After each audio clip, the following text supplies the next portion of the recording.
couple of days ago I was browsing Amazon and I came across a piano just under £60. Special offer, so it would normally be about £70, but just under £60 for a folding piano, so nice and compact, full 88-note keyboard. Looking down the details, it also rather importantly has touch sensitive, so it has the piano forte, loud, quite loud aspect of the piano. And so I thought, I've been wanting an 88-note keyboard for a while because I'd like to learn to play piano properly.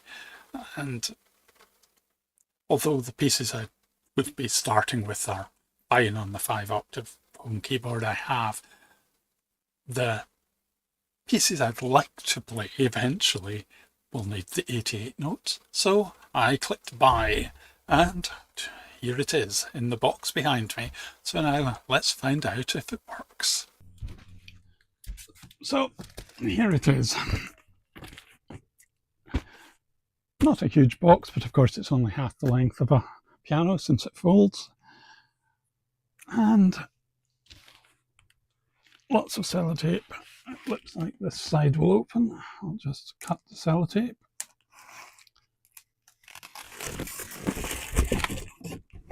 Okay, a little USB power supply, which will be useful in a minute when I'm actually trying to start this up. A bag. I don't think I'll be going touring with this piano somehow.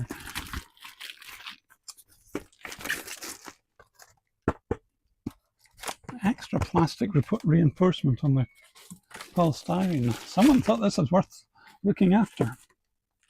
Oh. A really looking microphone. I will not be singing. My singing voice is atrocious, so I will not do that. Music stand. Doesn't look very high, like normal music book will be about that high, but hopefully it will be okay. And I'll just add a wee bit of extra wood to it or something if I have to. An instruction, oh yeah, basic instructions. That's quite reasonable. This piano comes without a foot pedal, but I actually thought that's quite good because the pedals that come with cheap keyboards are unusable. It's better just to spend 20 quid on a decent M-Audio pedal.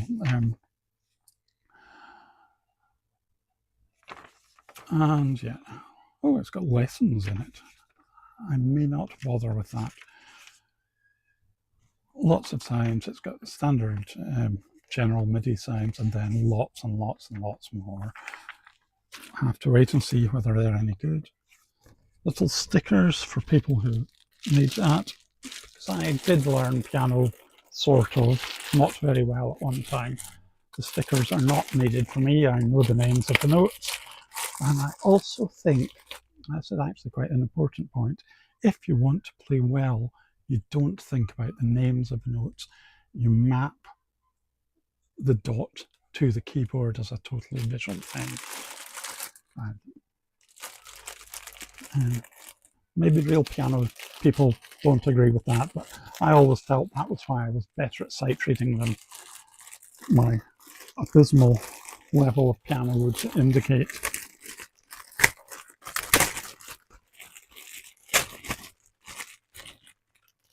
Right. Okay, that's it all unpacked, and here it is. 2 halves of a piano with some tape around it so it doesn't shake about too much. Just remove this tape. Oh, it's only on one side of the keyboard.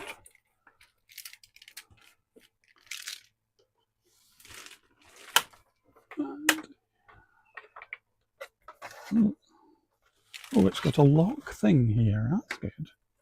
So pull that down, and it actually, so it now stands quite rigid. That's not bad. Try and get this tape off the keys. well, there it is. It's not very heavy, but it is full size, I think. I'll have to measure it and just make sure that it really is. The keys are quite a strong spring. I wouldn't say there's a lot of weight, there's more of a spring in them. Not the worst keys I've ever felt by any means, though. There's a very slight gap between the middle E and middle F where the hinge is, but nothing that's going to interrupt playing, I think. So, next thing, let's get this plugged in. It's got speakers. I don't know if this setup will let you hear that, but in the next phase of this video, I will do something to let you hear it properly through wiring. Okay, that's it set up. Need to sit slightly over here. Power on. Is there a volume? Oh, it's just button volume. That's actually remarkably good.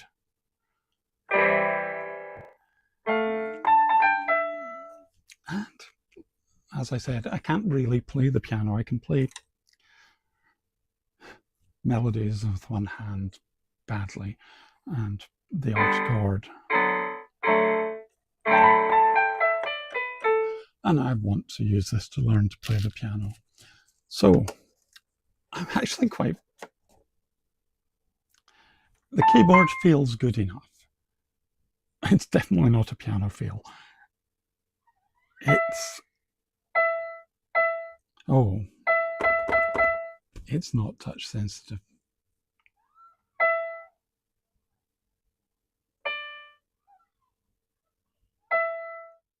Well, I went and read the manual. It doesn't say anything about velocity sensitivity. But then I just tried this synth bell. So the manual says it's for synchronizing with rhythm. But sync bell, I've got velocity sensitivity. I wouldn't say it's the best ever, by any means.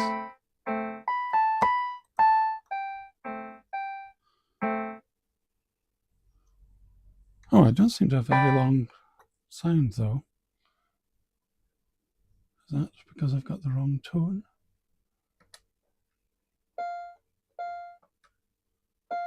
Oh, now I've put the sync bell off. No, I haven't.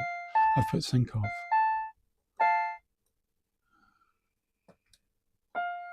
Ah, that's better. Back to proper piano sound.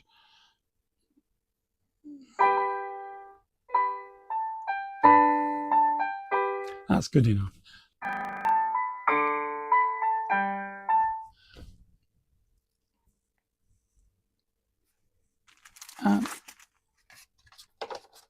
Silly wee music stand.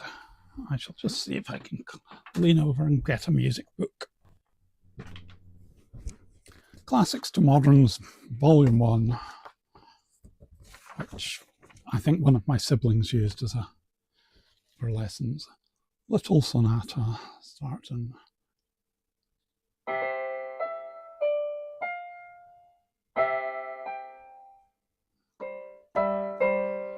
Actually, I think I maybe played this when I was 10 or something. So maybe I did use this book.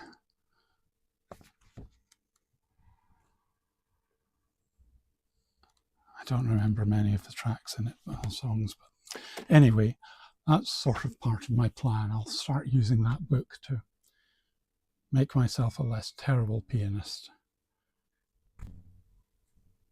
I'm back to being happy.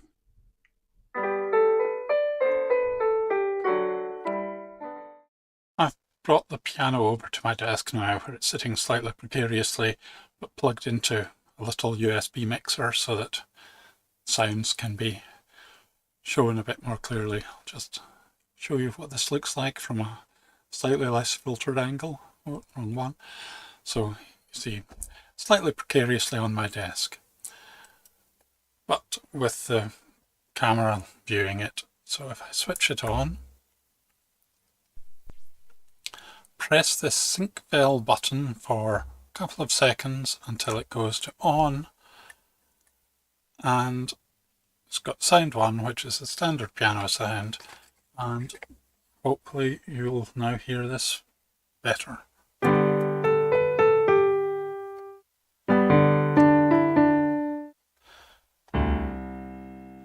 And as you can hear, it's not a terrible piano sound. It doesn't sustain as well as a real piano, but not terrible by any means. It's good enough for the purpose of doing some practice. Show a couple of the other sounds. So initially it's just the GM's MIDI sounds, which starts off with a few pianos, another very similar one. That's supposed to be an electric piano, I think. Number 5 is the Fender Rhodes. So that's a nice sound. And then it runs through this sort of 60 or so standard sounds there are, and then it's got almost 1,000 sounds in total, but they're very much the same thing. From my viewpoint, looking at this as a piano for practicing, it's got a metronome. So default is just a simple click, and then you can put it into 2 clicks for start and continuation of a bar for different time signatures. That can be stopped with the start stop, and start when brings on one of the drums. There's lots of different drum patterns in there as well, which some people might find useful. Like the rest of his instrument, they're okay without being brilliant. There are a tempo button lets you change the tempo of the metronome, and I haven't really explored the other buttons because my interest in this is as a basic practice piano. So, looking at this, is it worth it?